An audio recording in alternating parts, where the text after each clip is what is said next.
Hi అండి. Welcome to my channel. ఈరోజు video వచ్చేసి కొంచెం సింపుల్‌గా ఉండే బ్లౌజ్ బ్యాక్ నెక్ డిజైన్‌ని ఏ విధంగా కటింగ్ స్టిచ్చింగ్ చేసుకోవాలో చూపిస్తాను. ఇది వచ్చేసి సిల్క్ సారీ బ్లౌజ్ డిజైన్ అనమాట. దీనికి సంబంధించిన మెజర్మెంట్స్ అన్నీ కూడా స్క్రీన్ మీద అయితే మెన్షన్ చేసేస్తున్నాను. ఎవరైనా మన ఛానల్‌ని ఫస్ట్ టైం చూస్తుంటే సబ్స్క్రైబ్ చేసుకోండి. అలానే పక్కనే ఉన్న బెల్ బటన్‌ని క్లిక్ చేసి ఆల్ అనే ఆప్షన్‌ని క్లిక్ చేయండి. ఆల్ ఆప్షన్ క్లిక్ చేసిన వారికి మాత్రమే నోటిఫికేషన్ వస్తుంది. ఇక్కడ నెక్‌ని అయితే డ్రా చేసేస్తున్నాను. నెక్ చుట్టూ కూడా ఒక 1½ ఇంచ్ గ్యాప్‌లో డిజైన్ అయితే మార్కింగ్ చేసుకోవాల్సి ఉంటుందన్నమాట. ఇది వచ్చేసి సిల్క్ సారీ బ్లౌజ్ డిజైను.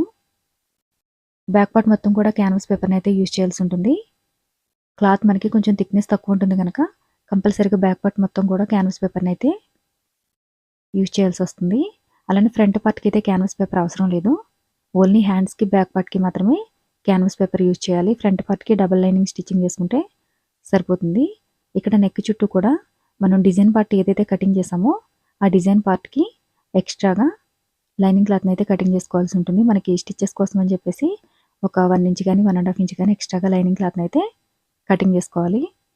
ఇక్కడ నేను ఒక 1 ఇంచ్ అయితే ఎక్స్ట్రాగా స్టిచ్చింగ్ కోసం అని చెప్పేసి క్లాత్ని కటింగ్ చేశాను. నెక్ చుట్టూ కూడా ఈ విధంగా మార్కింగ్ చేసుకున్న ప్రకారం కటింగ్ చేసేసుకోవాలి.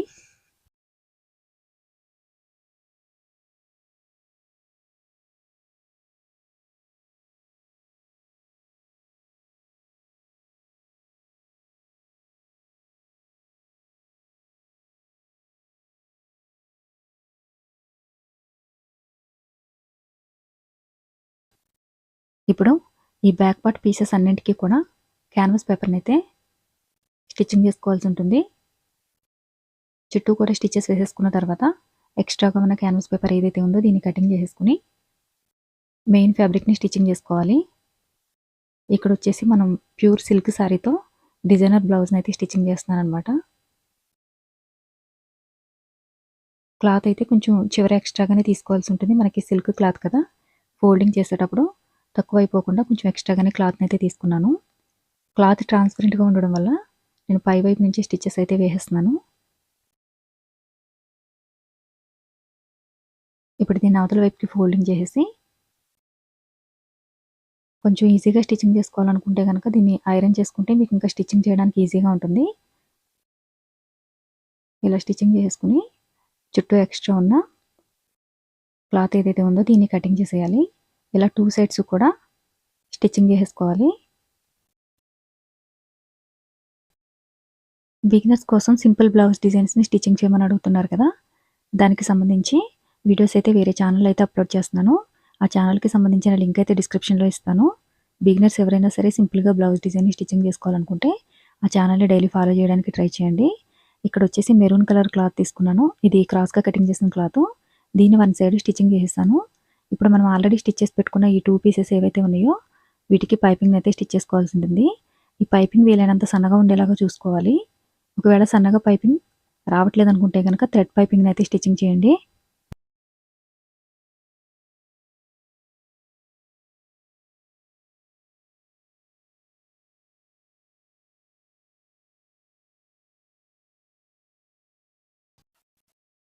ఇలా పైపింగ్ మొత్తం స్టిచ్చింగ్ చేసేసిన తర్వాత ఇప్పుడు ఈ పైపింగ్ని అవతల వైపుకి ఫోల్డింగ్ చేసి మనం స్టిచ్చింగ్ చేసుకునేటప్పుడు మాత్రం ఈ మెరూన్ కలర్ క్లాత్ మీదకి స్టిచెస్ రాకుండా చాలా జాగ్రత్తగా స్టిచ్చింగ్ చేసుకోవాలి.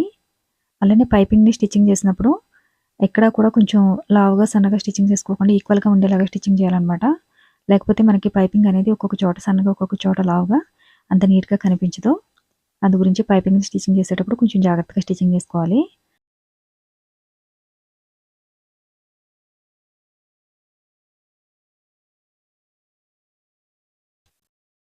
ఇలా 2 పార్ట్స్కి కూడా పైపింగ్ చేసేసిన తర్వాత ఇప్పుడు మనకి నెక్ మిడిల్లో డిజైన్ పార్ట్ ఏదైతే ఉందో దీనికైతే క్యాన్వాస్ పేపర్ని స్టిచ్చింగ్ చేస్తున్నాను.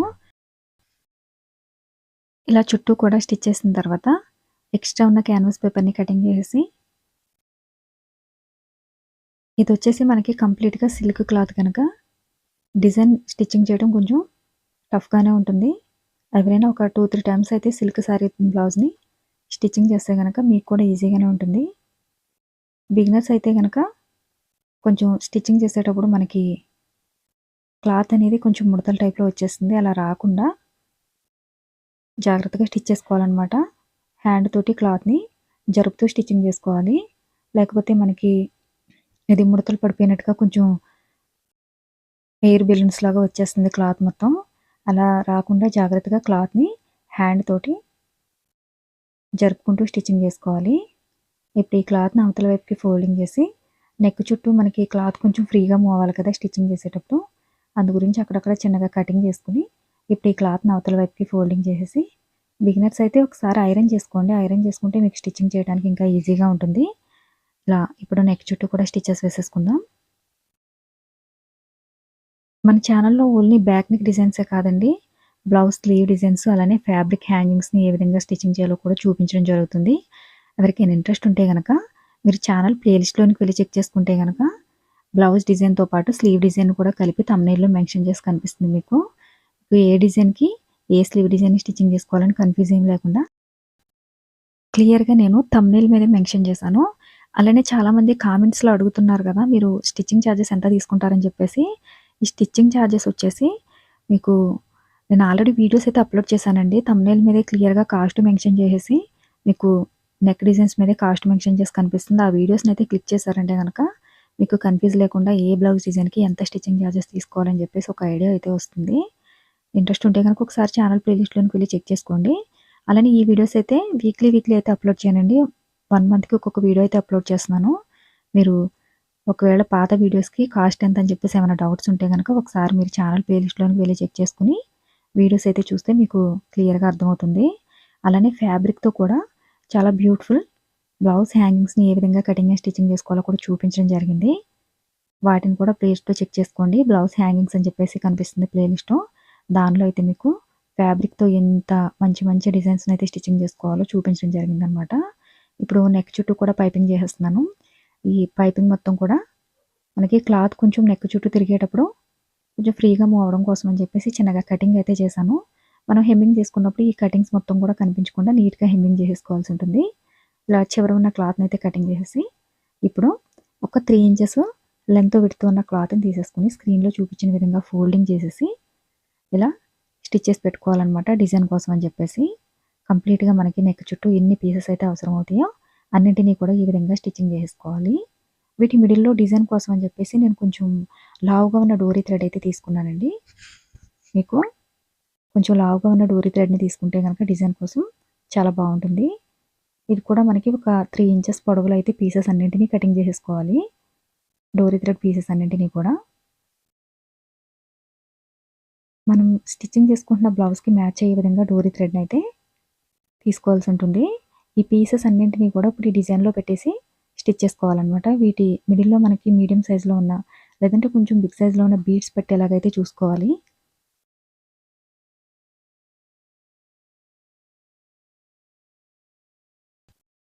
ఇలా అన్ని పీసెస్‌ని కటింగ్ చేసుకున్న తర్వాత ఇప్పుడు మనం డిజైన్ కోసం అని చెప్పేసి స్టార్టింగ్‌లో లైనింగ్ క్లాత్ ఏదైతే పీస్ కటింగ్ చేసుకున్నామో ఆ పీస్‌ని నెక్ డిజైన్ పైన ఉంచేసి సైడ్ అయితే ఈ విధంగా మార్కింగ్ చేసుకోవాలి. అంటే మనకి అక్కడ డిజైన్ అక్కడ వరకు ఎండ్ అయిపోవాలనమాట. మిగతాదంతా కూడా ఎక్స్ట్రా స్టిచ్చింగ్ పార్ట్ అనమాట. ఈ విధంగా మార్కింగ్ చేసేసుకున్న తర్వాత ఈ మార్కింగ్ ప్రకారం స్క్రీన్‌లో చూపిస్తున్నాను కదా! ఇలా ఈ పీసెస్ అన్నింటిని కూడా స్టిచ్ చేసుకోవాలి 2 సైడ్స్ కూడా. డిజైన్ అయితే కొంచెం హెవీగా కనిపిస్తుంది. కానీ ఎవరైనా ఈజీగా స్టిచ్చింగ్ చేసేయగలుగుతారు. కొంచెం డిఫరెంట్‌గా ఉన్న డిజైన్ ట్రై చేయాలనుకుంటే ఈ డిజైన్ ట్రై చేయండి. చాలా బావుంటుంది.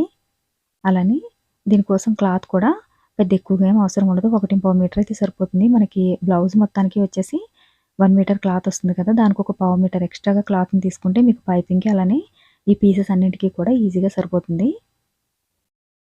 దీనికి సంబంధించిన కాస్ట్ డీటెయిల్స్ అది కూడా నేను పాత వీడియోస్‌లో అయితే అప్‌లోడ్ చేశాను. ఎవరికైనా డౌట్ ఉంటే చూడండి. 2 సైడ్స్ కూడా ఈ పీసెస్ అన్నింటిని స్టిచ్ చేసేసుకోవాలి.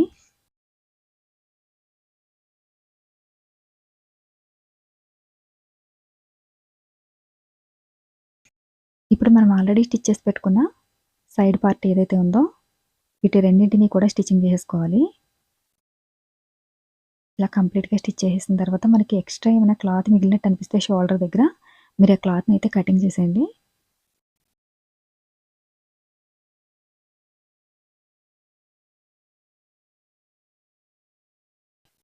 ఇప్పుడొచ్చేసి మనం స్టిచ్చింగ్ చేసుకున్న ఈ పీసెస్‌లో నేను మీడియం సైజ్‌లో ఉన్న బీడ్స్‌ని అయితే స్టిచ్చింగ్ చేస్తున్నాను.